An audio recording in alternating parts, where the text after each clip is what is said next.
I will do a short one. Yeah. So I'm usually writing poems when I'm mad about something, Mhm. and so and so I thought about Superman. He never saves girls who are dark skinned or girls with glasses. Mm. He don't save them. Dear Superman, tell yourself what you will.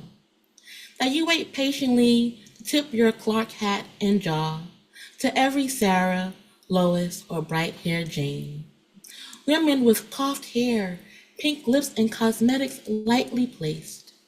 Delicate shades that blush oh so nicely on paper, TV, and high resolution film, but I see how the animal of your body passes by the dark girls. Mm. Girls with names like Esther, Jaleesa, or Cantina Rose.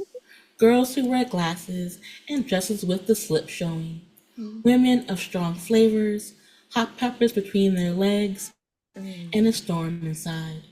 Those girls secretly stir you from liver to toenail, and they too crave strong arms, a cape, torpedo inside, and have dreams of sleeping between stars. Mm.